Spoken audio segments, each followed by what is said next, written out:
Hallelujah. इसी बात को ध्यान में रखते हुए आइए अपनी बाइबल्स को जेम्स यानी याकूब के ऊपर हम ले चलें।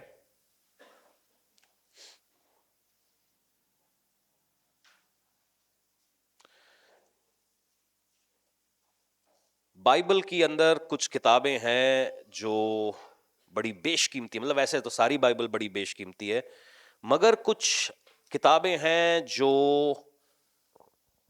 प्रैक्टिकल तरीके से अ, हमें ऑपरेट करना सिखाती हैं। बाइबल जान लिया, पढ़ लिया, मगर हम उसको प्रैक्टिकल तरीके से ऑपरेट नहीं कर पाए तो बड़ी एक तकलीफ होती है, क्योंकि सीखते हैं, सब लोग पढ़ते भी हैं, मगर उसका प्रैक्टिकल नहीं आया तो प्रॉब्लम होती है। गाड़ी आपने सीख ली, समझ ली कि गाड़ी के अंदर 5 गियर होते हैं, यहां पे क्लच होता है, यहां ब्रेक होता है, यहां एक्सीलेटर होता है, मगर जब आप गाड़ी को सड़क पे दौड़ाते हैं तो वहां पर बड़े सारे आयाम्स होते हैं, बड़े सारे डायमेंशंस होते हैं, बड़े सारे चीजें होती हैं जिनका हमें पता नहीं होता, और वो प्रैक्टिकल करने के बाद ही हमें समझ में आता है कि गाड़ी ऐसे चलेगी। तो उसी प्रकार से बाइबल पढ़ने की एक चीज है, मगर जब आप विश्वास को काम में लाते हैं तो वो एक दूसरी चीज है, वो एक अलग एक थॉट है। तो आप कोशिश करें कि इस बाइबल को समझें, और जेम्स की जो बुक है, जो याकूब की किताब है, ये एक प्रैक्टिकल बिलीवर के लाइफ को डिफाइन करती है कि एक विश्वासी ने चलना कैसे है। ये कोई इवेंजलिकल किताब नहीं है कि ये अन्य जातियों को लिखी गई है, ये चर्च को लिखी हुई किताब है जो कलीसिया से आत्मा क्या बातें करता है। और कई बार कलीसिया सोच रही है कि ये बातें मेरे लिए नहीं है, मगर बाइबल के अंदर पुराने नियम से प्रकाशित वाक्य तक जो कुछ लिखा है, सब का सब आपकी लाइफ में एप्लीकेबल होता है। उसमें से कुछ भी ऐसा नहीं है जो एप्लीकेबल नहीं होता है। सुनिएगा, हम इसको 1 से लेके 10 तक पढ़ेंगे और इसको हम आगे लेकर जाएंगे। तुम में लड़ाइयां और झगड़े कहां से आ गए? क्या उन सुख विलासों से नहीं जो तुम्हारे अंगों में लड़ते भिड़ते हैं? तुम लालसा रखते हो और तुम्हें मिलता नहीं, इसीलिए तुम हत्या करते हो। तुम डाह करते हो और कुछ प्राप्त नहीं कर पाते, तो तुम झगड़ते और लड़ते हो। तुम्हें इसलिए नहीं मिलता कि मांगते नहीं। तुम मांगते हो और पाते नहीं, इसीलिए कि क्योंकि बुरी इच्छा से मांगते हो, ताकि अपने भोग विलास में उड़ा दो। ठीक है, ये है एक सेल्फिश चर्च। ओके, हे व्यभिचारियों, ये स्टेप 2 है। हे व्यभिचारिनियों, चर्च के अंदर ये एक स्त्रीलिंग का प्रचार बोला है, व्यभिचारिनियों, अडल्ट्रेस अंग्रेजी का जो शब्द है। क्या तुम नहीं जानती कि संसार से मित्रता करना परमेश्वर से बैर करना है? अतः जो कोई संसार का मित्र होना चाहता है वो अपने आप को परमेश्वर का बैरी बनाता है। क्या तुम समझते हो कि पवित्र शास्त्र जिस आत्मा को उसने हमारे भीतर बसाया है, क्या वह ऐसी लालसा करता है जिसका प्रतिफल डाह हो, यानी जेलसी? वह तो और भी अनुग्रह देता है, इसी कारण यह लिखा है कि परमेश्वर अभिमानियों का विरोध करता है पर दीनों पर अनुग्रह करता है। इसीलिए परमेश्वर के अधीन हो जाओ और शैतान का सामना करो तो वह तुम्हारे पास से भाग निकलेगा। परमेश्वर के निकट आओ तो वह भी तुम्हारे निकट आएगा। हे पापियों, अपने हाथों को शुद्ध करो, और हे दूचिते लोगों, अपने हृदय को पवित्र करो। दुखी हो, शोक करो और रो, और तुम्हारी हंसी शोक में, तुम्हारा आनंद उदासी में बदल जाए। प्रभु के सामने दीन बनो, ताकि वह तुम्हें। आप बोल रहे हो क्रिसमस का मैसेज है, थोड़ा सा अच्छा दो ताकि हमारे दांत निकलें, मगर दांत निकलने से तुम्हारी प्रॉब्लमें सॉल्व नहीं हो जाएंगी।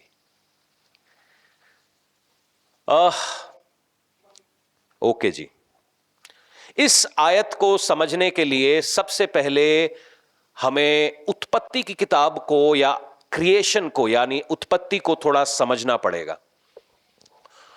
उत्पत्ति की किताब में जब आप शुरुआत देखते हैं तो वहां शुरुआत में परमेश्वर ने जगत की रचना की और उसके अंदर अंधेरा था और रोशनी हुई और पानी और जल अलग किया, स्थल अलग किया गया, उसके अंदर लिविंग बीइंग्स बनाए गए, तारे चांद सब कुछ बनाया गया और एक सिस्टमैटिकली परमेश्वर ने दुनिया की रचना की।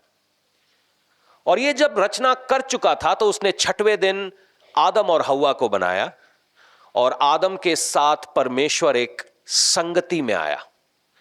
वचन ऐसा कहता है कि दिन के ठंडे समय परमेश्वर आदम से मिलने आता था। ऐसा सोचिए कि एक मैग्नेटिक रिलेशनशिप है। हर रोज परमेश्वर इंसान से, अगर हम आदम के बच्चे हैं तो हम ऐसा समझ सकते हैं कि हमारे परदादे से वो मिलने आता था, कि हमारी दोस्ती है परमेश्वर के साथ। और ऐसा एक ग्रेविटेशन एक होता था कि वो परमेश्वर उसके साथ घूमा फिरा करता था। आदम परमेश्वर के साथ आनंदित था। अगर आप इस सेटअप को देखते हैं तो हर एक जानवर, हर एक शय आदम की हुक्म को मानती थी। मालूम है क्यों? क्योंकि परमेश्वर और आदम के बीच में एक रिश्ता था, एक कनेक्शन था। अचानक से उस जगह के ऊपर कुछ हुआ। आदम के दिमाग में डिसोबीडियंस आया। उसके मन में आया कि वो परमेश्वर के वचन के विरोध में जाए। और मजेदार बात है, जब आप बहुत ध्यान से पढ़ते हैं तो ये बात हव्वा के दिल में पहले आई। हव्वा ने वो फल खाया और जब हव्वा ने वो फल खाया कोई प्रॉब्लम नहीं हुई, कोई सिचुएशन ही नहीं थी।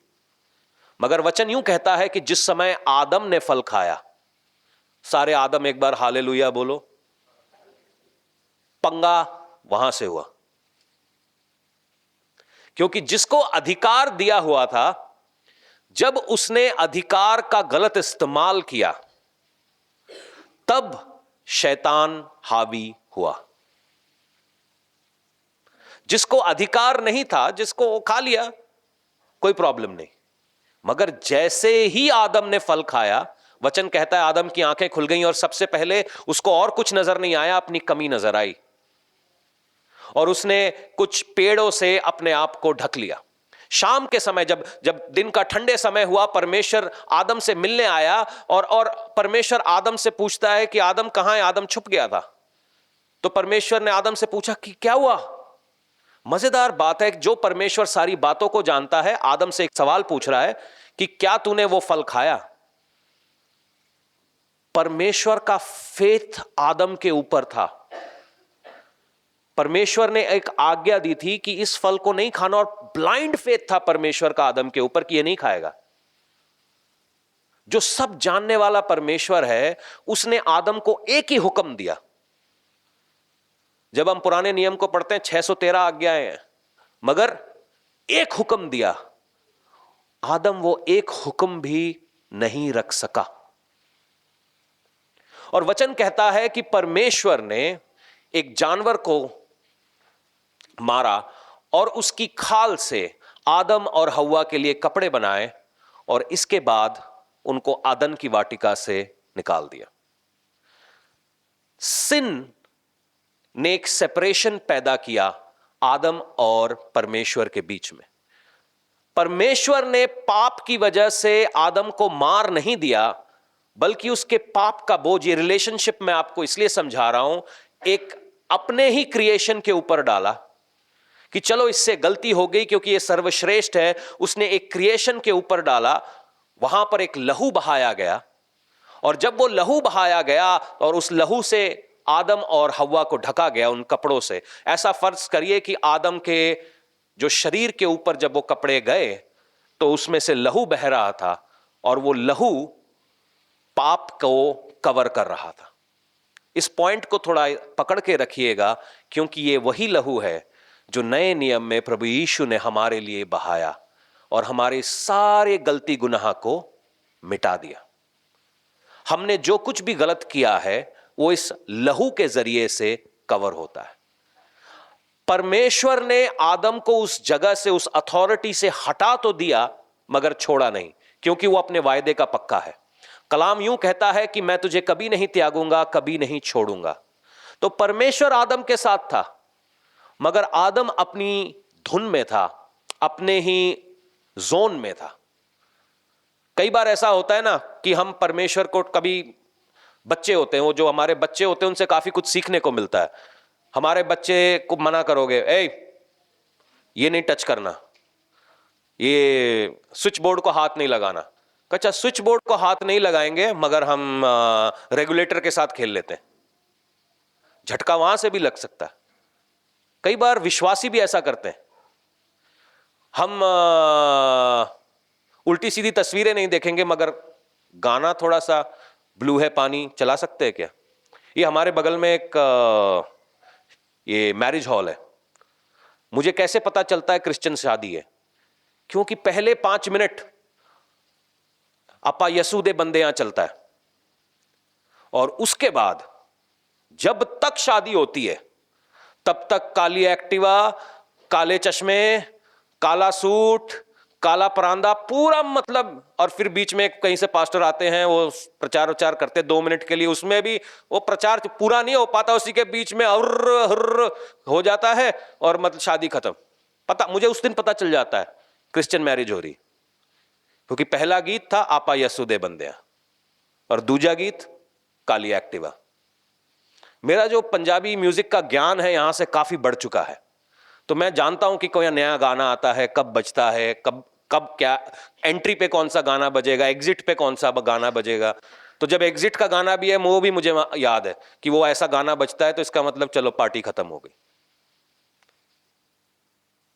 अब सवाल ये पैदा होता है कि ये सब चीजें हमारे अंदर से आई कैसे? जब हम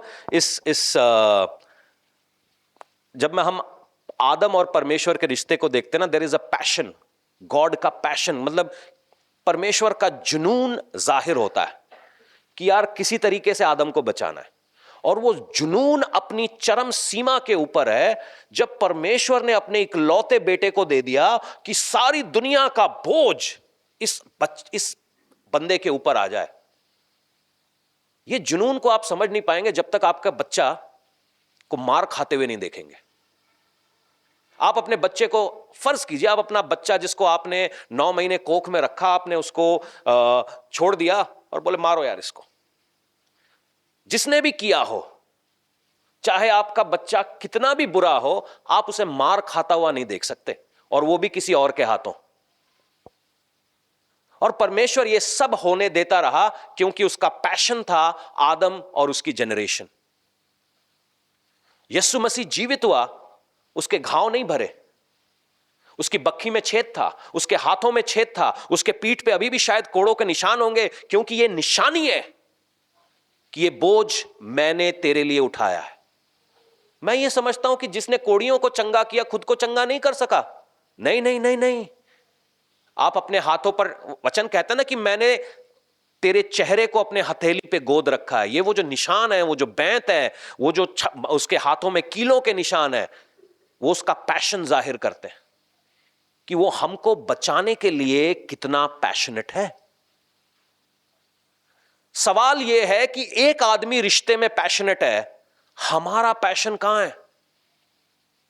हम किस बात के लिए पैशनेट है?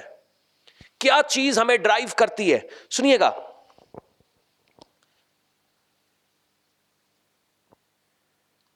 इस टेक्स्ट को जो हम पहले हिस्से में देखना चाहते हैं, जो पहला हिस्सा है,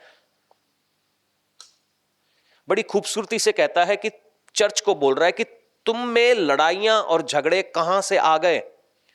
क्या उन सुख विलासों से नहीं जो तुम्हारे अंगों में लड़ते भिड़ते हैं? आदमी पता है लड़ता कब है?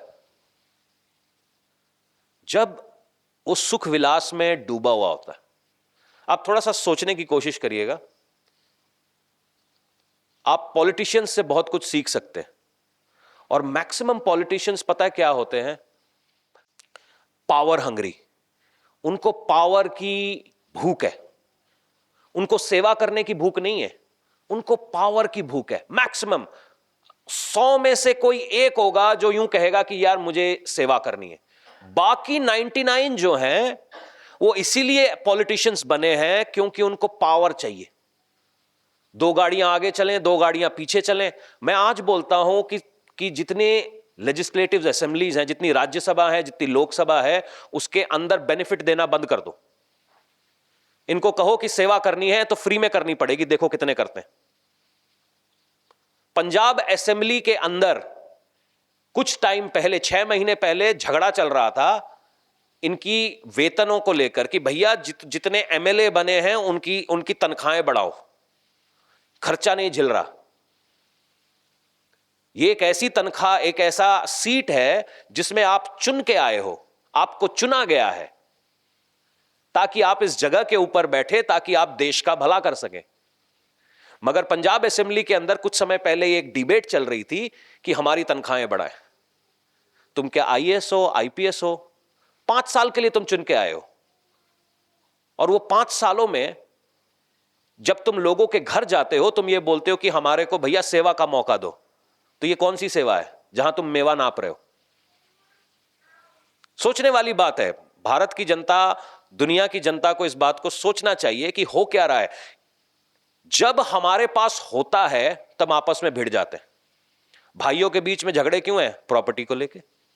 मां बाप के लिए नहीं झगड़ते कि भैया मम्मी को मैं रखूंगा, कोर्ट में केस इसलिए कभी नहीं गया कि पापा को मैं रखूंगा, घर मेरा, खेत तेरा, ज्वेलरी मेरी, बैंक अकाउंट तेरा। झगड़ा क्या है? क्योंकि है इसलिए झगड़ रहे। उसी प्रकार से चर्च के अंदर भी है, क्योंकि जब हीलिंग नहीं थी, डिलीवरेंस नहीं था, शैतान के हाथ में थे, तब तक परमेश्वर बचा ले। प्रभु आज हमारे ऊपर दया कर। मगर जैसे ही हील हो गए, डिलीवर हो गए, आपस में ही करने को कुछ चाहिए। मैं रानी लक्ष्मीबाई, चल तू बन तात्या टोपे। जब तक बीमार थे तब तक सही थे, एटीट्यूड एकदम सही था, एटीट्यूड ऑफ ग्रेटिट्यूड। जब जैसे ही थोड़ा सा पेड़ में वो जो फल लगने से पहले ना वो एक छोटी सी कली सी आती है, उसी को देख के दिमाग खराब। ये खाली आपके साथ नहीं था, इजराइलियों के साथ भी ऐसा था। हमारे साथ नहीं हुआ ये खाली। इजराइलियों को परमेश्वर ने बचाया। उन्होंने मिस्र की सेना को डूबते हुए देखा। मूसा थोड़ी देर पहाड़ के लिए क्या गया, हारून और सबने मिलके गाय बना ली सोने की। कहता हमारे लिए परमेश्वर बना जिसको हम टच कर सकें, महसूस कर सकें। तुम्हारे बीच में ये लड़ाइयां कहां से आई? मालूम है कहां से? क्योंकि हम लोग खुदगर्ज हो गए। चर्चिस के अंदर आप देखते हैं गुटबाजी। चलो हमारा चर्च थोड़ा अलग है, प्रभु ऐसा अलग ही रखे, गुट ना बनाए हो। एक ही ग्रुप होना चाहिए, एक ही परिवार होना चाहिए, और एक ही परिवार के रूप में एक ही मकसद होना चाहिए कि प्रभु का वचन फैलाया जाए। नहीं तो सबने ग्रुप्स बना लेने हैं। लड़कियां अलग बैठेंगी, आंटियां अलग बैठेंगी, वो उसके साथ अलग बैठेगा, फिर वो उसकी चुगली करेगा, वो उसकी चुगली करेगी। उसके पास कौन सा मोबाइल, उसके मुंह पे लिपस्टिक, उसका पैंट, उसकी शर्ट, उसका सूट। कहां से? तुम्हारे बीच में लड़ाई झगड़े कहां से आ गए?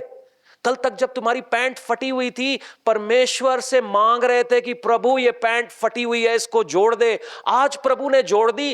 अरे उसकी पैंट देखी है क्या तूने? कहां से आ गई? कहां गया तुम्हारा पैशन? तुम्हारा पैशन होना चाहिए जिस तरीके से परमेश्वर ने मेरी इस फटी हुई पैंट को जोड़ा है, मैं जमाने भर की फटी हुई पैंटों को जोड़ सकूं। और कोई दूसरी बात होनी नहीं चाहिए तुम्हारे दिमाग में। जिस तरीके से परमेश्वर ने मुझे हील किया है, मैं जाके दूसरों को हील कर सकूं। जिस तरीके से परमेश्वर ने मुझे छुड़ाया है, मैं गवाही बनूं ताकि लोग परमेश्वर की तरफ आए और सबके सब हील हो जाएं यीशु नाम में। यह पैशन कहां गया?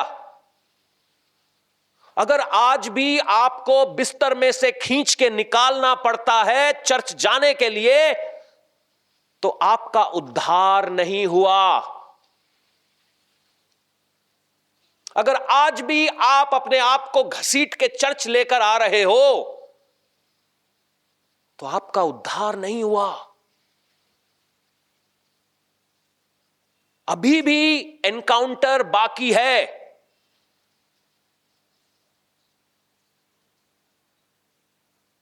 क्योंकि जिस दिन मेरा एनकाउंटर हुआ परमेश्वर के साथ, जिस दिन मैंने वो धीमी सी आवाज सुनी कि इस कमरे से ही तेरा छुटकारा है, दुनिया गई तेल लेने, मेरी जेब में पैसे हो ना हो, पैर में जूते हो ना हो, मैं पहुंच जाता था। आज भी वही पैशन है। मुझे कोई फर्क नहीं पड़ता क्या हो रहा है क्या नहीं हो रहा है, मेरे पास कपड़े हैं नहीं है, मेरे काम रुकना नहीं चाहिए, मेरा काम रुकना नहीं चाहिए। मुझे आज भी याद है कि मैं किस हालात से पहली बार चर्च गया था, किस सिचुएशन में वहां पहुंचा था। अगर आपको वो याद नहीं तो आपका उद्धार नहीं हुआ। वो पैशन कहां गया हमारा, कहां गई वो आग? क्योंकि थोड़ा सा मिल गया, हमें थोड़ा सा मिल गया, बस हमारा दिमाग हो गया खराब। हिस्ट्री है ये, और इस हिस्ट्री के बड़े सारे साइड इफेक्ट्स हैं। लोग बलवा कर रहे थे, मूसा हर बार उनसे मिल रहा था और उनको काउंसिल करने की कोशिश कर रहा था, उनसे बातें करने की कोशिश कर रहा था। एक दिन मूसा फेडअप हो गया। जब आप ऐसे लोगों से घिरे हुए होते हो ना, आप फेडअप हो जाते हो, और जिस पत्थर से बात करनी थी मूसा ने उसको मार दिया। संगति का असर आता है। ये वो मूसा है जिसने फिरौन की गद्दी हिला दी। ये वो मूसा है जिसने लाल समुद्र को 2 हिस्से में कर दिया। ये वो मूसा है जिसके कहने से परमेश्वर आमने सामने मुंह पे बातें करता था।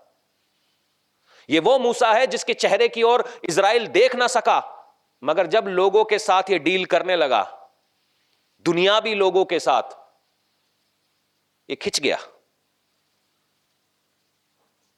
हम में से कितने लोग आज भी वो पैशन को अपने अंदर रखते हैं कि यार प्रभु, आज प्रेयर करनी है, आज वचन पढ़ना है, आज चर्च चलिए, चलो कुछ नया करेगा प्रभु, आज मेरे जीवन में कुछ नया होगा, कुछ नया होगा। इसके कारण है, मैं बताऊंगा। मगर वो पैशन कहां जा रहा है? सुनिएगा,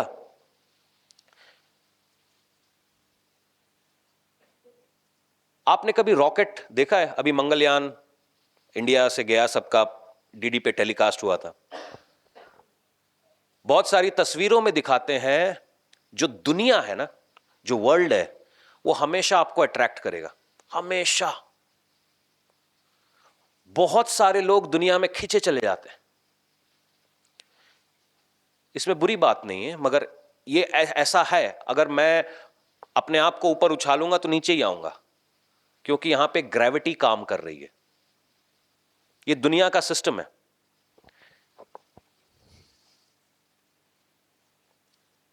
सबको मालूम होगा उनका फेवरेट मूवी कौन सा है, उनका मूवी जो हीरो हीरोइन कौन से हैं, और सबको, सबके दिल में होता है ऐसा, क्योंकि हम एक दुनियावी लेवल से निकलते हैं, ठीक है।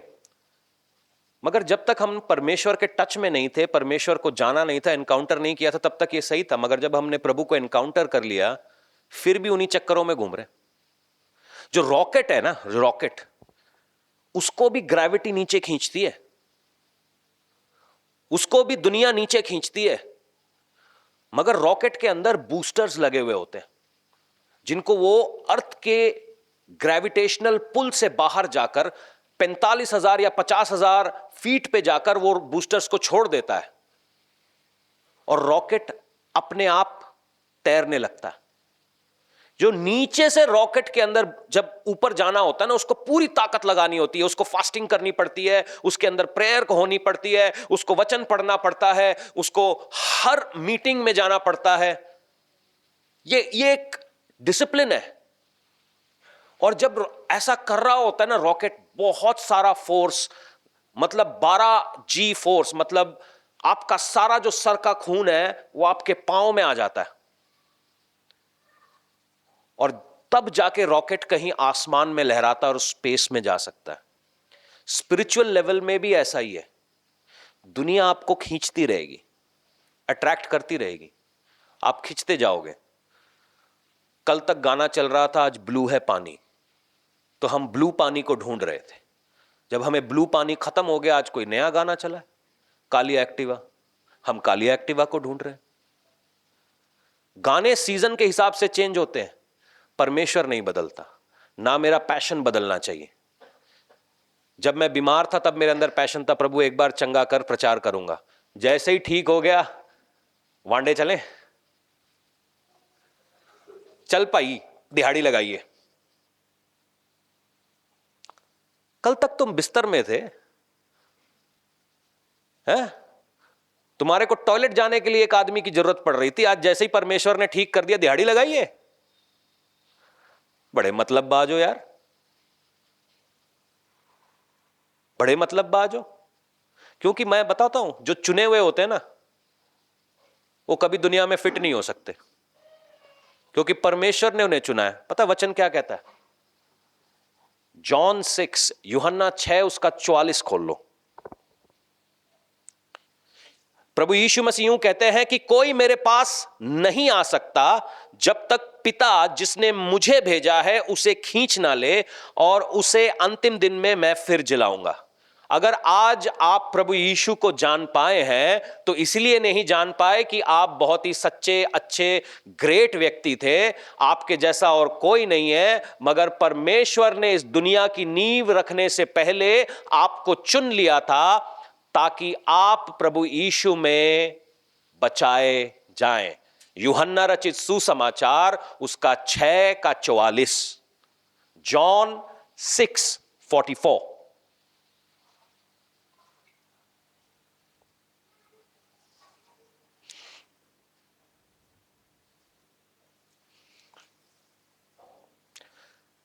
आजकल एक न्यूज चलती है, रिवाइवल। 1 लाख लोग एक चर्च में पहुंच गए, रिवाइवल। 1 लाख लोग किसी मीटिंग में पहुंच गए, रिवाइवल। एक रिवाइवल कलकत्ते में आया कल रात को, जब मेसी कलकत्ते में पहुंचा था। सॉल्ट लेक स्टेडियम इंडिया का सबसे बड़ा स्टेडियम है, ईडन गार्डन्स। उसमें 1 लाख लोग आते थे, 1 लाख अंदर थे, 10 लाख बाहर थे। हम उसको रिवाइवल क्यों नहीं गिन रहे? लोग ही इकट्ठे करने हैं ना। रिवाइवल का मतलब मालूम है क्या है? जब अजूजा स्ट्रीट पे रिवाइवल, जब पेंटिकूस के दिन में रिवाइवल आया, प्रार्थनाएं रुक नहीं रही थी।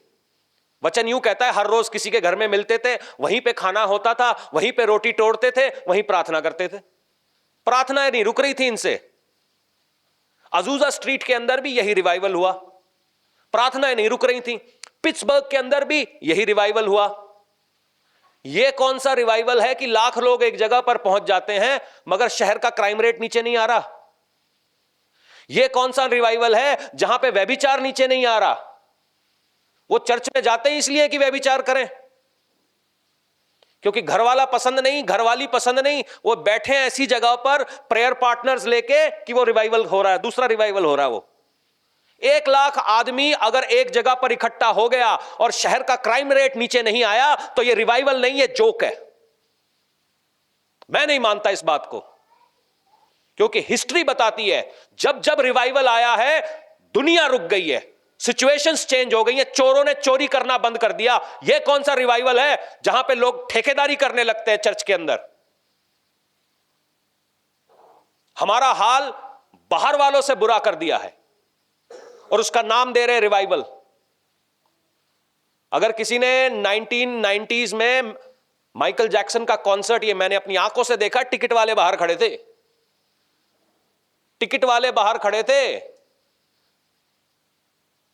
अगर उसको भी अगर आप रिवाइवल कहना चाहते हैं तो कह दीजिए, क्योंकि भीड़ इकट्ठी थी। कितने लोगों ने अपना जीवन प्रभु को दिया, कितने लोगों ने उस रिवाइवल के जरिए, मैं अगर आप रिवाइवल नापना चाहते हैं तो उसको ऐसे नापिए। लोग तो कहीं भी इकट्ठा हो जाते हैं, शादी ब्याह में इकट्ठा हो जाते हैं, वो रिवाइवल है क्या? बस उस टर्म को बड़े ढीले तौर पे इस्तेमाल करते हैं। रिवाइवल मालूम है क्या है? जक्की बोल के, जैकियस बोल के एक टैक्स कलेक्टर था। उसने यीशु मसीह को देखा, कहता मेरे घर चल। यीशु मसीह एक टैक्स कलेक्टर के घर में चला गया, इनफैक्ट एक फ्रॉड के घर में चला गया। जब यीशु मसीह जक्कियस के घर में आया, कुछ नहीं बोला, बैठ गए, खाना खा रहे हैं। जक्कियस बोलता आज उद्धार मेरे घर पे आया, मैंने जिससे गलत गलत पैसे लिए ना उसका 4 गुना वापस करूंगा। कोई प्रचार नहीं हुआ, कोई बाइबल नहीं खुली, कोई ले हैंड्स नहीं हुआ, कोई रुमाल नहीं रखा गया। जक्की के मन में था जिससे मैंने लिया है उसका 4 गुना वापस करूंगा, मुझे नहीं चाहिए। ये रिवाइवल, ये क्यों नहीं हो रहा देश में? ये क्यों नहीं हो रहा पंजाब में? सारे लोग लगे प्रोटेस्ट करने, कभी कोई रोड ब्लॉक करता है, कभी हमारे वाले रोड ब्लॉक करते, कभी वो रोड ब्लॉक करते। भाई चल क्या रहा है? मगर जब कभी भी मसीह एकता की बात होती है, कोई मेन मिनिस्ट्री नहीं पहुंच रही। आज तक कोई मेन मिनिस्ट्री ने आवाज चुक के नहीं कही कि यूपी के अंदर जो कर रहे हो, जो छत्तीसगढ़ में कर रहे हो, जो झारखंड में कर रहे हो, गलत है। उनके साथ गले मिल मिल के फोटोएं खिंचाई जाती हैं, चुनाव का चंदा दिया जाता है चर्च के पैसे से। बल्ले ओए, लालत है ऐसी रिवाइवल पे, लालत है ऐसे सेवकों पे जो कलीसिया की होके बात नहीं करते, और लालत है हम जैसे लोगों पे जब हम ये सब देख के चुपचाप बैठे रहते हैं।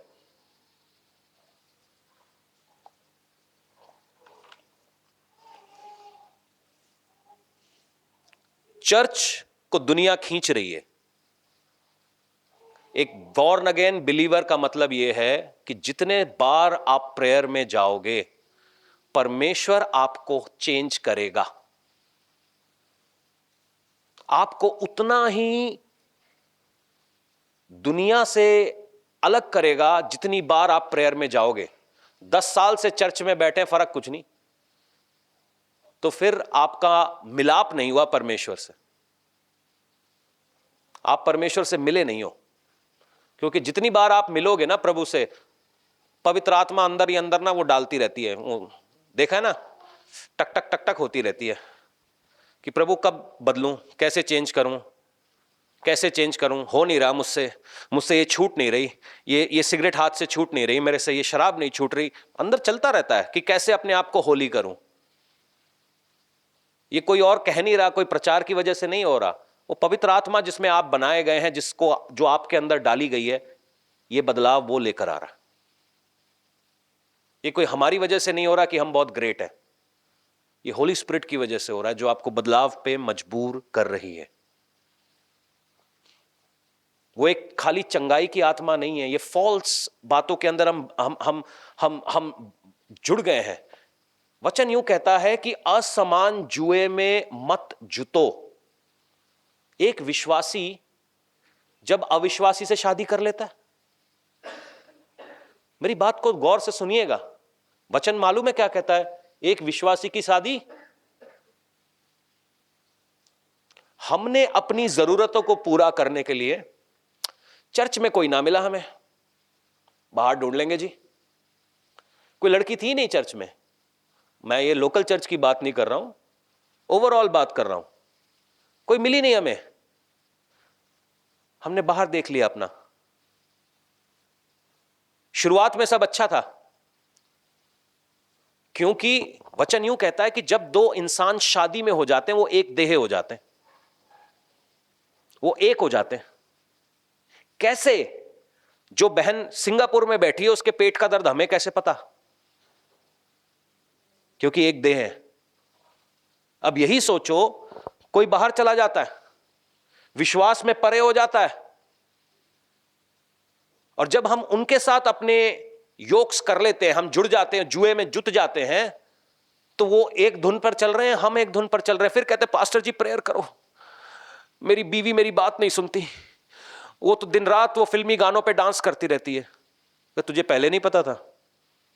पहले यही गाने तुम्हें इंस्टाग्राम पे बहुत अच्छे लग रहे थे, और आज यही गाने तुम्हें दर्द दे रहे हैं। क्यों? मैं जानता हूं कुछ लोगों को यह बात हजम नहीं होगी, मगर वचन यह कहता है, जिनकी शादियां हो गई हैं उनसे पूछो कि एक अविश्वासी के साथ जुए में बंधना कैसा है। कैसा होता है मेरे लिए कुछ और मायने नहीं रखता। हम एक किताब पे कोशिश कर रहे हैं लिखने की, हमारे को समय नहीं मिल रहा, बड़े टाइम से लिखी हुई है, उसको कोई हम एडिट नहीं कर पा रहे। एक विश्वासी को कैसे शादी करनी है वो बहुत जरूरी है, क्योंकि जब तक मौत आपको जुदा ना करे तब तक ये शादी चलने वाली। और इस शादी में आप कौन से बंदे को लेकर आओगे ये बहुत जरूरी है। सुनिएगा, हम अपनी जरूरतों को पूरा करने के लिए जब चर्च के बाहर देख रहे हैं या परमेश्वर के वचन के बाहर देख रहे हैं, सवाल यह उठता है कि क्या सही में मेरा उद्धार हुआ है? हम उसको उद्धार कैसे कह सकते हैं? हमारी बड़ी एक लड़ाई है। मैं ये किसी के पास चिप्स का पैकेट है क्या? चिप्स का पैकेट देना, दे दे, ले खोल दिया। किसी और के पास है कोई चिप्स का पैकेट? दिखाओ जरा मुझे, लेकर ही नहीं आए तुम लोग चिप्स। दिखा तो मुझे, पैकेट तो दिखा दे। जिसे दिखा देता हूं। पता है, जब हम ये पैकेट खरीदते हैं, आप में से कोई बाहर भूखा भूखा हुआ है जहां पे आपको कुछ खाना नहीं मिल रहा है? हो सकता है, हो जाते हैं। तब हम देखते हैं कि आजू बाजू क्या बन रहा है। पहले हम समोसा वाला ढूंढते हैं, कचौड़ी वाला ढूंढते हैं, वो नहीं मिलता हमें, तो हमें ये पंसारी मिल जाता है जिसके पास होता है ये चिप्स। ठीक है, सबने चिप्स खाया है? हाँ, कैसा लगता है? स्वादिष्ट है ना? ओके। इसके अंदर कुछ चीजें हैं, कभी आप ध्यान से इसके पीछे पढ़ेंगे ना, कई सारी चीजें हैं जो शायद आपको पता नहीं है। हम ये पैकेट 10 रुपए देके खरीद लेते, मगर खाली ये पैकेट की चिप्स नहीं आते, ये ऊपर की जिल्त भी आती है, ये कवर, इसके अंदर की हवा। आपको ये नहीं मालूम ये चिप्स बना कहां पे। देहरादून में बना है, हिमाचल में बना है, दिल्ली की गलियों में बना है। आप ढूंढ रहे थे चिप्स, मगर साथ में हवा भी आई। ठीक है, जितनी माताएं यहां पर बैठी हैं, मैं विश्वास करता हूं आप अपने बच्चों से प्यार करते हैं। चर्च में लेकर आए हैं चुप कराने के लिए, उसको दिखा दिया, मगर क्या घर में भी यही चिप्स खिलाओगे? हाँ जी, आसान है, रोटियां बनानी नहीं पड़ती। खिलाओगे? हर समय क्या ये चिप्स खिलाते रहोगे? कभी तो उसका दोगे, चप बैठ, कुछ नहीं मिलेगा आज। हाँ जी। कैसे समझते हो कि परमेश्वर आपसे हमेशा मीठी मीठी बातें करता रहेगा, कभी कोई करेक्शन नहीं करेगा? ऐसा कोई मां हुई है? चाहे आप कितना बेटे से लाड लड़ाते हो, सुताई जरूर होती। वचन यूं कहता है कि जब दुनिया का बाप अपने बेटे को मछली मांगने पर सांप नहीं देता, तो आसमानी बाप जो हम सबसे भला है ऐसा कैसे करेगा? एक प्रॉब्लम है पूरी दुनिया की कि फॉल्स इतना बढ़ चुका है कि उनको सही समझ ही नहीं आता। जब परमेश्वर ने अपने चर्च को खिलाना था, इजराइल को बियाबान में खिलाना था, तो क्या उसने चिप्स के पैकेट गिराए थे? क्या गिराया था? और मन्ने को क्या करना पड़ता था? चलो मेहनत नहीं करनी पड़ती थी उगाने की, मगर पकाना तो पड़ता था। और जो लोग, क्योंकि इसके साथ एक अच्छी बात यह है कि इसमें कीड़े नहीं लगते, और इस चिप्स की बड़ी खूबसूरत बात है, इसके अंदर कुछ प्रोडक्ट्स ऐसे हैं जो इन्होंने जानबूझ के डाल रखे हैं, क्योंकि आप कभी चिप्स का पैकेट खोलोगे तो इसको खत्म किए बिना नहीं रुकोगे।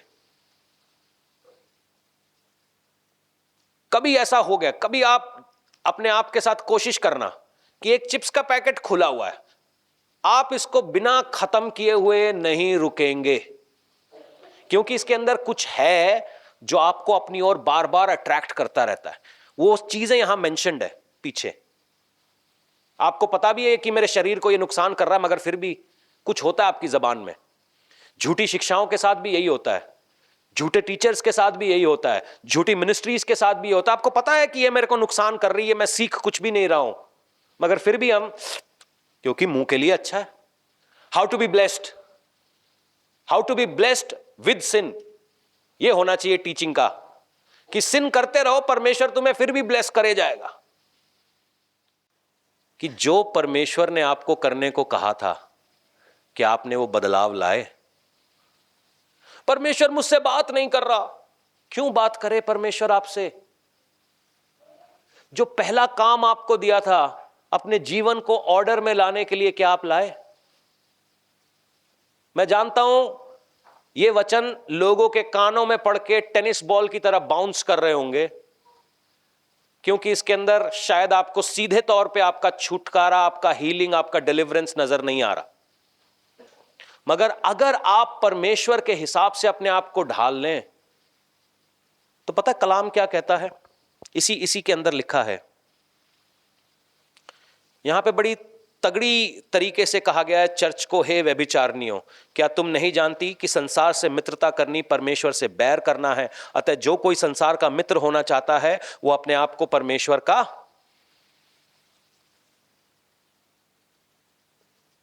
कई बार ये खास तौर पे होता है जब हाल ही में एक छोटा सा लड़का है 11-12 साल का, अभी धारीवाल में आकर गया, उसको लोगों ने प्रचारक बना दिया। अब वो छोटा सा लड़का अपनी वीडियोस कैसे बनाता है, एंट्री और एग्जिट, उसको मालूम चल गया कि भैया धंधा कैसे चलेगा एंट्री एग्जिट पे, एंट्री की वीडियो, एग्जिट की वीडियो, और फुल नकल पापा जी की। मेरी बात सुनो, और हम लोगों के दिमाग का इलाज हो, बोलो हालेलुया। बड़े सारे गए थे मीटिंग में, चीख पुकार हुई रात के 1-1:30 बजे तक, मैं दरवाजा पकड़ के खड़ा था कोई अंदर ना आ जाए, ऐसे मतलब इतने बड़े स्पीकर लगाए थे उन्होंने। सुनो भाई साहब को 18-19 तक जाने दो, जब आपके शरीर के हार्मोन आपके अंदर दीवानगी पैदा कर रहे होते हैं, सारी दुनिया, मतलब हर कोई लड़की आपको हीरोइन नजर आ रही होती है, तब आप अपने आप को काबू कैसे पाते हो, वो टेस्ट है। यीशु मसीह भी 12 साल में मंदिर में बैठा था जहां शास्त्री उसका वचन सुन रहे थे, मगर 30 साल तक वो सेवकाई में नहीं गया। वचन भी ये कहता है जो नया है उसको ज्यादा मत चढ़ाओ, कहीं वो दूसरों के ठोकर का कारण ना बने। और हाडे पंजाब दी तो बल्ले ही है, उसको निकलने दो ना, उसको सीजन थोड़ा देखो तो सही, 17 पे क्या करता है, 18 पे क्या करता है। जब फेसबुक की दीवार सब न्यानियां कह रही होंगी मिलते हैं रात के 9 बजे, अकेले छत पे आओगे क्या? तब क्या करता है? क्वालिटी टेस्टिंग तो हुई नहीं ना, क्वालिटी टेस्टिंग तो हुई नहीं। हमारे पासबान ऐसे हैं जिनकी खबरें हमें मिलती हैं, रात के 1:30 बजे मैसेज जा रहा है मैं ब्रेड बटर खा रहा हूं। ये कोई पास्टर है?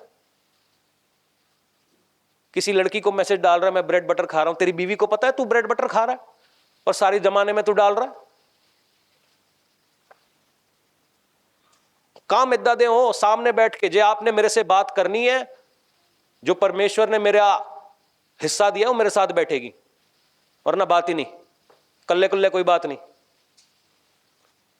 मैरिज काउंसलिंग लेनी है, मैरिज खाली ताड़ी नहीं हुई, ताड़े हस्बैंड दी हुई है, हस्बैंड को साथ लेके आओ। मैं कल्ला होंदा बुराइयां नहीं सुननी, उनको भी पसंद है। अकेले मिलोगे पास्टर जी तो बताऊंगी। क्यों भाई, ऐसी कौन सी दिल दियां गल्लां हैं, सब मिलके भी कर सकते। ये है चर्च जिसको हम बेदारी वाला बोल रहे हैं। नहीं, पवित्र है चर्च। पवित्र आत्मा चर्च को व्यभिचार नहीं बोल रहा है, यहां ये कलाम में है, हे व्यभिचारनियों। क्यों? क्योंकि दुनियावी ट्रिक्स तुमने रख ली अपने साथ।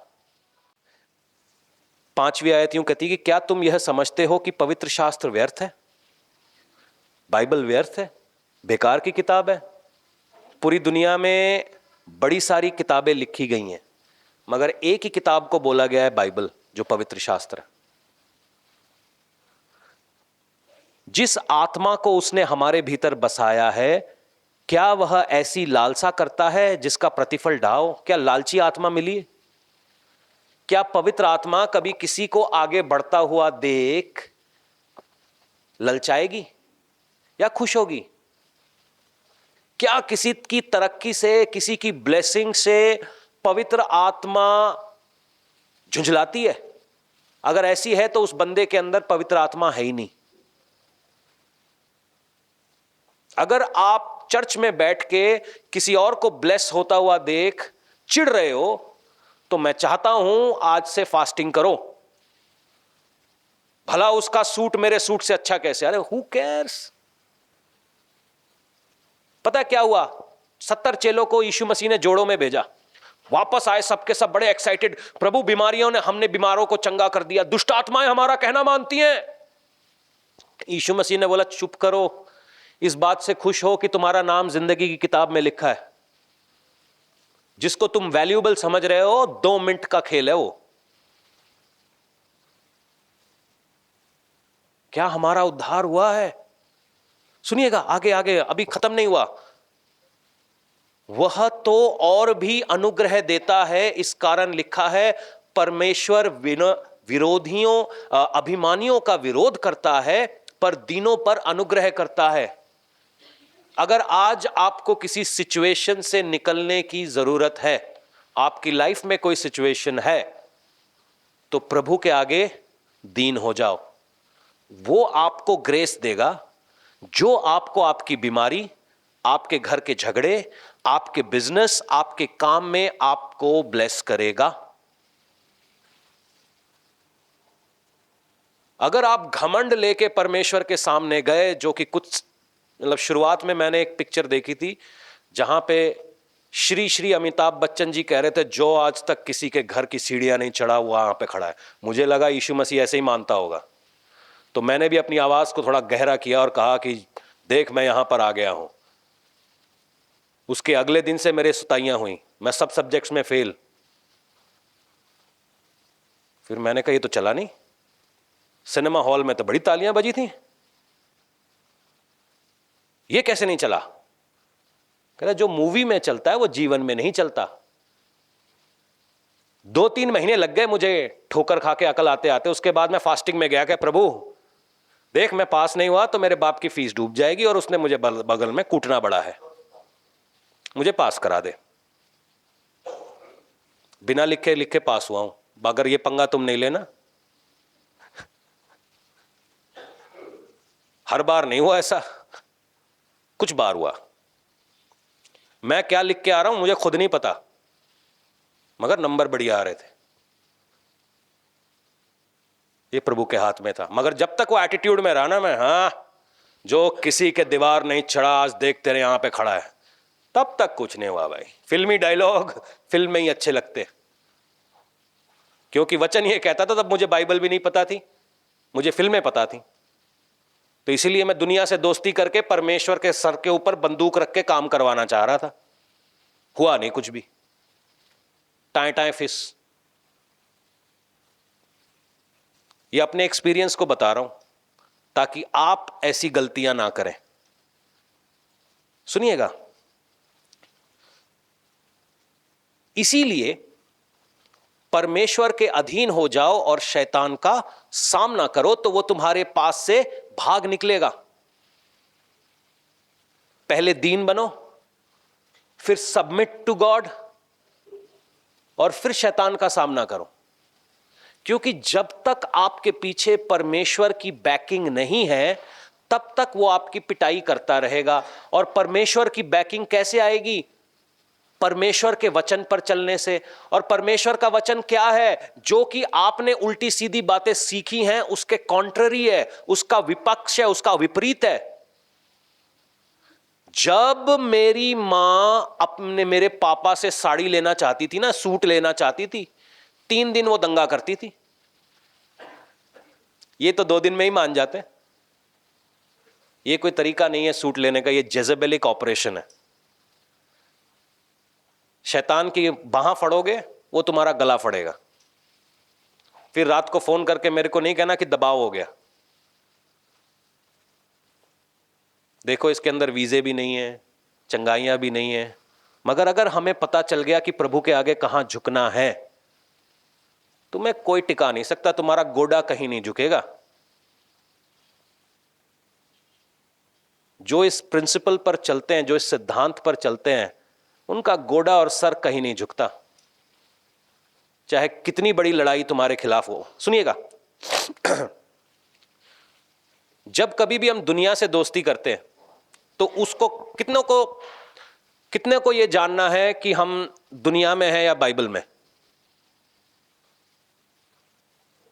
कुछ तरीके हैं, ठीक है, ऑनेस्ट आदमी हैं हम लोग, बाकियों को पता है शायद वो स्वर्ग भी चले गए हैं, आ जाओ भाई वापस। सुनिएगा, हे पापियों, अपने हाथों को शुद्ध करो। हाथों का शुद्ध होना मतलब कहीं आप कोई गलत काम तो नहीं कर रहे। ये हाथ जो परमेश्वर की हमद और सना के लिए हैं। मैं कल रात को मैंने एक बड़ा बेकार दर्शन देखा, उसके बाद मैं उठा, मैं आपको बताऊंगा। ये हाथ जिनसे मैं फोन चलाता हूं, ये हाथ जिनसे मैं पैसे हैंडल करता हूं, ये जो हाथ हैं, क्या ये शुद्ध हैं? या मैं इससे किसी गरीब अनाथ को लूटता हूं, किसी को गलत तरीके से छूता हूं, किसी के ऊपर अधर्म करता हूं? ये बातों को जानना है इन हाथों से। क्या मेरे हाथ शुद्ध हैं? क्या मेरे हाथ पवित्र हैं? जिस हाथ से मैं इस पवित्र शास्त्र को उठाता हूं, क्या ये शुद्ध है, इस लायक हैं? ये मैं नहीं बता सकता, ये आपने जांचना है। दूसरा,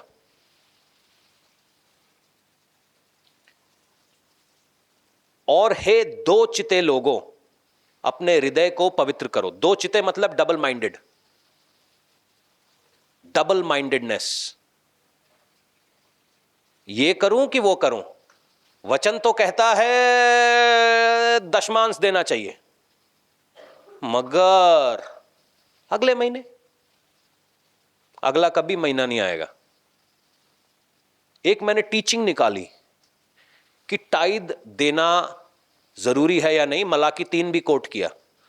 ओ भाई साहब, सारे ज्ञानी उठ खड़े हुए हैं कि दशमांश देना नहीं चाहिए। उनसे सिर्फ इतना पूछो कि भाई साहब, जब आप मैकडॉनल्ड्स में एक बार बैठ जाते हो अपने बेबी को लेके, क्या 2000 से नीचे का बिल आता है? शादियों में सब करेंगे, डीजे वाला 10,000, लाइटें 50,000, सूट 40,000, 1 लाख का। जब पास्टर को देने की बारी आई, कल आता हूं 2-4 दिन में, क्यों? अगर प्रभु चाहिए ही नहीं तो मैं वहां क्यों आऊं? मैं क्यों आऊं वहां पर? दो चिते, डबल माइंडेडनेस। परमेश्वर कह रहा है फास्टिंग कर। आज तो इंडिया पाकिस्तान का मैच है, दोस्तों के साथ बैठना है। परमेश्वर कह रहा है दारू पीने वालों के साथ नहीं बैठना, मगर हमें तो वहीं बोतल खोल के, वहीं जहां पे वो बोतल खोल के बैठे, वहीं तो मजाक होता है, वहां पता चलता है शन्नों के साथ क्या हो रहा है। बिमला ने नया बॉयफ्रेंड कौन सा रखा, क्या मेरा नंबर आएगा कि नहीं आएगा?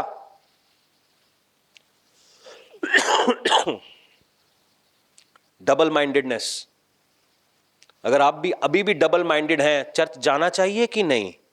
आज जाओ कि अगले हफ्ते? जवाब यहां पर लिखा है। अगर परमेश्वर के काम करने के लिए सुसमाचार सुनाऊं कि नहीं, यहां लिखा है। कमाइयां कर लेता हूं, 60 साल के बाद तो मैं रिटायर हो जाऊंगा, फिर प्रभु को दे दूंगा। जब दुनिया तुझे थूक के बाहर निकाल देगी, तब तू प्रभु को देगा जो बचा कुचा है तेरा। बेस्ट क्यों नहीं? Double mindedness. सुनिए, अगर ये चीजें आपके साथ हो रही हैं तो आज तौबा करें। इसीलिए उनके लिए लिखा हुआ है, आप सभी के लिए नहीं है, उन्हीं के लिए लिखा हुआ है, दुखी हो, शोक करो, रो, कि तुम्हारा हंसी शोक में बदल जाए, तुम्हारी आनंद उदासी में बदल जाए। प्रभु के सामने दीन बनो तो वह तुम्हें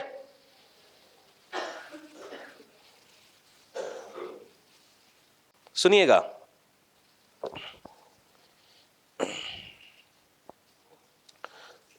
हव्वा परमेश्वर से प्रेम करती थी, परमेश्वर को जानती थी, मगर वो परमेश्वर के तरीके नहीं जानती थी कि उसके वायदे से हमने कैसे उसके वचन में चलना है। मगर परमेश्वर ने हमें पवित्र आत्मा दिया है, परमेश्वर ने हमें वचन दिया है। जो वचन में लिखा है, तुम मेरे पास मत आओ कि नबी क्या कहेगा। अगर वचन में लिखा है अविश्वासी से शादी नहीं करना तो नहीं करना। अगर वचन में लिखा है कि जो 7वां दिन है उसको पवित्र मनाना तो पवित्र मनाना। अगर वचन में लिखा है कि दिन रात प्रार्थना में लगे रहो तो प्रार्थना में लगे रहो। मेरे को फोन करके मत पूछो कि क्या करूं। जो वचन में लिखा है, you don't need a prophet to confirm it, it is already written. ये लिखा हुआ है और शैतान भी ये लिखे हुए से हारता है। सुनिएगा, कल रात को मेरे को एक दर्शन आया। दर्शन में ऐसा था कि मैं एक गाड़ी में बैठा था। उस गाड़ी को मैंने किराए पे लिया था और मैंने किसी के साथ धारीवाल आना था और वो किसी हमारे चर्च का बंदा है। तो जब गाड़ी उसके घर के आगे पहुंचती है तो घर बहुत बड़ा है और उसका घर जो है अंधेरे में है। तो जो गाड़ी का ड्राइवर है वो मेरे से कहता है कि ये व्यक्ति 3.5 घंटे के बाद आएगा। मैंने इसको बोला कि 3 बज चुके हैं, 3.5 घंटे तक हम क्यों वेट करें। कहता है कि आपने गाड़ी को हायर किया है ताकि आप और ये व्यक्ति साथ में जाएं। मैंने कहा 3.5 घंटे तो मैं वेट नहीं करूंगा, क्योंकि मैं तो गाड़ी में बैठा हुआ, वो आए चाहे ना आए। तो जब बात आई कि मैं उस ड्राइवर को के साथ थोड़ा सा एग्रेसिव हुआ कि मैं क्या, आप गलत कर रहे हो, आप मुझे रोक नहीं सकते, मैं जा रहा हूं। तो उसने फोन नहीं छीन लिया मेरा, ताकि मैं कॉल करके कंफर्म ना कर सकूं कि ये व्यक्ति क्या कर रहा है। और फिर हमारे बीच में स्कफल हुआ और मैंने अपना फोन उसके हाथ से निकाल लिया। बहुत सारे लोग इस कलीसिया में बैठे हैं जो अपने फोन पर को शैतान के हाथ में दे चुके, और इसीलिए उनका घर अंधेरे में है। वचन यूं कहता है, पुराना नियम आसान था कि अगर आप व्यभिचार करते हुए पकड़े गए तो, जब तक व्यभिचार करते हुए पकड़े नहीं गए कोई सजा नहीं। मगर नए नियम में यीशु मसीह कहता है कि अगर तुमने किसी को लस्टफुली देख लिया तो भी आप व्यभिचारी हो। तो कौन सा नियम आसान है, पुराना कि नया? हम में से बहुत सारे लोगों ने अपना फोन शैतान के हाथ में दे रखा है और इसीलिए हमारे घरों के अंदर उसका राज चल रहा है। आज से अपने फोन को सैनिटाइज करो, रो, शोकित हो, प्रभु के आगे टूट जाओ ताकि तुम बरकत पा सको। पता है कौन व्यक्ति आशीषित होता है? भजन 91 यूं कहता है कि जो परम प्रधान के छाए हुए स्थान में बैठा रहे वह सर्वशक्तिमान के छाया में ठिकाना पाएगा। जो इस जेम्स का आखिरी जो हाई पॉइंट है वो यूं कहता है, परमेश्वर के निकट जाओ वो तुम्हारे निकट आएगा। Draw near to God and he will draw near to you. कैसे? कैसे? आदम की जांघों पर किसी जानवर का खून था। आपके पास यीशु का लहू है जो आपको सीधा अति पवित्र स्थान में ले जा सकता है। अति पवित्र, जहां सेनाओं का यहोवा की गद्दी है। आड़े टेढ़े विचार, घमंड, झगड़ा, लड़ाई, जेलसी, ये कुछ आपके यहां पर है कोई फायदा नहीं, कुछ फायदा नहीं इसका। आपकी आंखें आपकी पत्नी को छोड़कर किसी और के अंदर इश्क ढूंढ रही हैं, कोई फायदा नहीं। आपकी आंखें आपके पति को छोड़कर किसी और के अंदर अपना लवर ढूंढ रही हैं, कोई फायदा नहीं। आप व्यभिचार कर चुके हो, गुड न्यूज टू यू। आप अपने हस्बैंड वाइफ एक दूसरे से बात करने की बजाय किसी और से बात करना पसंद करते हैं, लफड़ा हो चुका है, डैमेज हो चुका है, कंट्रोल करना बाकी है, किसी ना किसी दिन बम फूटेगा।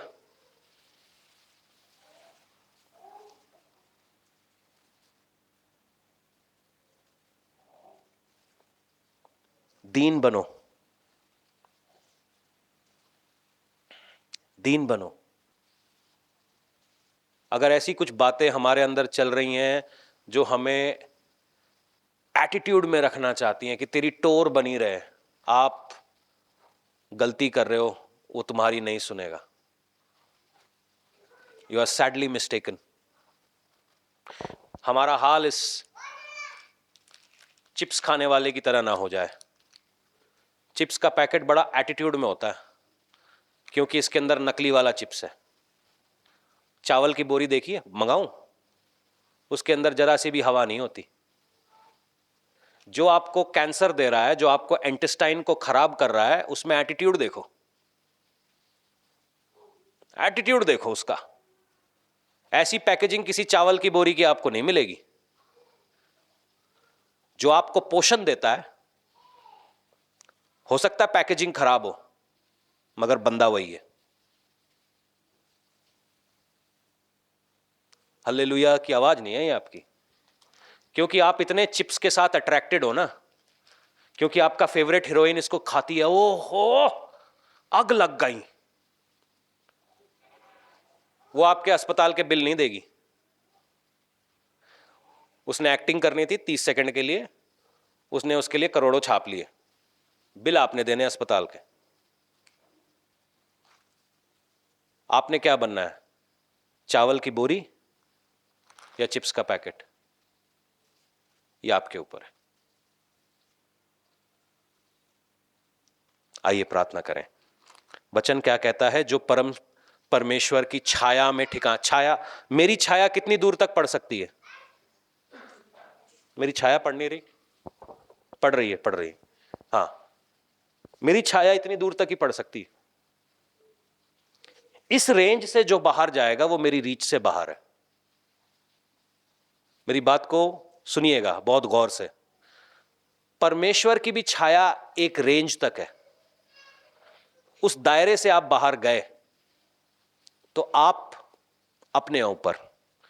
एक बार ऐसा हुआ, एक जगह मीटिंग चल रही थी, एक जंगल के बीच में। तो वहां पर एक जिज्ञासु बालक था। जिज्ञासु बालक जिसका अंदर मतलब जिज्ञासा होती है। तो उस जंगल के अंदर लिखा हुआ था कि भाई यहां से बाहर जाना मना है क्योंकि बाहर तेंदुआ घूम रहा है। तो बालक जिज्ञासु था, पास्टर की बात क्यों माननी है ना? कहता बाहर जाके देखेंगे।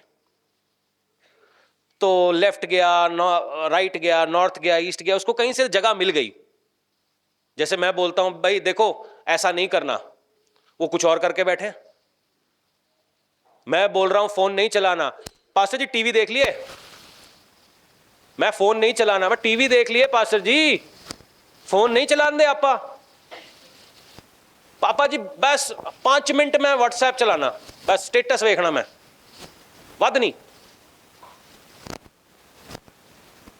कम काजी बंदा वहां, पास्टर जी जे मैं व्हाट्सएप नहीं चुकिया। व्हाट्सएप चुक, स्टेटस से की गया ना तेना, खाली मेरे देखा करो, बाकी किसी के नहीं। सुनो मेरी गल। तो जिज्ञासु बालक था वो। जिज्ञासु बालक निकल गया बाहर, निकल गया, कहता पास्टर ने बोला था कुछ नहीं है यार, मजाक है। जंगल में मैं अकेला, बेवकूफ बनाया पास्टर को। एक पेड़ मिल गया, पेड़ के नीचे प्रेयर कर रहा है। 2 मिनट में आंख खोली, सामने एक चीता। उसने चीता देख के आंख बंद कर लिया, कहता प्रभु चीते को हटा। चीते ने भी आंख बंद कर ली। इसने आंख खोली, चीते से पूछ रहा है, भाई तूने क्यों आंख बंद कर ली? मैं तो डर के मारे प्रेयर कर रहा हूं। चीता कहता, मैं भी विश्वासी चीता हूं, मेरे पास्टर ने बोला था पेड़ के नीचे जा खाना मिलेगा, मैं प्रभु को धन्यवाद कर रहा हूं। परमेश्वर की छाया में बने रहो, नहीं तो बड़े सारे चीते बाहर घूम रहे हैं। वचन कहता है फाड़ खाने वाले रोरिंग लायन की तरह शैतान बाहर घूम रहा है, जो तुम्हें फाड़ खाने का अवसर ढूंढ रहा है कि कैसे फाड़ूं तुम्हें।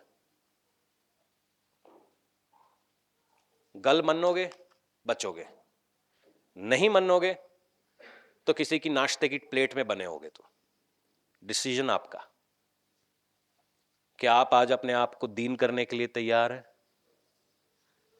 क्या आज अपने आप को करेक्ट करें कि प्रभु आप, मैं बस फोन का एग्जाम्पल ले रहा हूं, कुछ और बातें हो सकती हैं।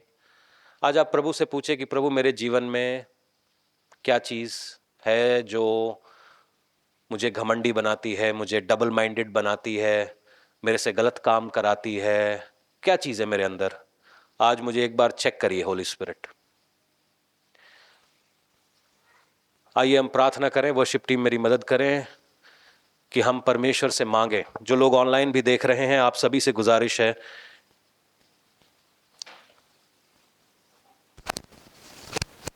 इस जो ख्वाब मैंने देखा उसके अंदर मैंने ये देखा कि ये व्यक्ति जो है हमारे चर्च का हिस्सा है और ये एक फॉल्स टीचिंग को फॉलो कर रहा है, एक फॉल्स मिनिस्ट्री को फॉलो कर रहा है। वो फॉलो नहीं करता मगर उनसे प्रभावित है, क्योंकि वो उनके वीडियोस देखता है,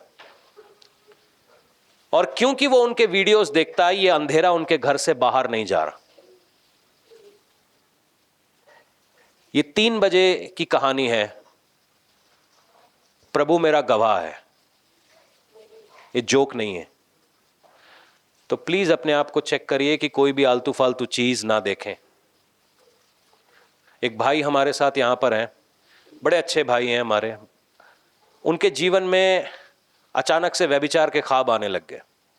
तो मुझे लगा कि यार इतना मैच्योर आदमी है, इसकी लाइफ में मतलब इतना प्रभु से प्रेम करता है, ये क्यों हो रहा है?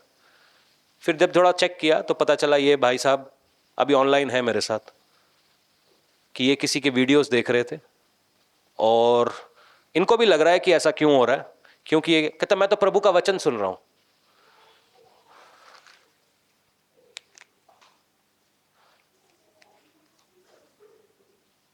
हवा पैकेज आपको नहीं पता। फिलहाल के लिए हमारी प्रॉब्लम पता है क्या है? जब मैं विश्वास में छोटा था ना तो यूट्यूब था, टीवी पे गिन के 3 प्रोग्राम आते थे, वही 3 प्रोग्राम देख के मैं बड़ा हुआ। मगर आज की तारीख में आप लोगों ने बाइबल पढ़ने की जगह अपने फोन पे प्रेयर लगा के सुनते हो। क्यों? सुनो प्रेयर, वचन सुनो, वचन सुनने की मनाही नहीं है, मगर ये तो पढ़ो। ये क्यों नहीं पढ़ते? क्योंकि इसमें मेहनत लगती। ये ऑन करके बैठ जाने में मेहनत नहीं लगती। हाल आपका ऐसा ही होगा। ओह सॉरी, ये इन्होंने केस कर देना मेरे पे।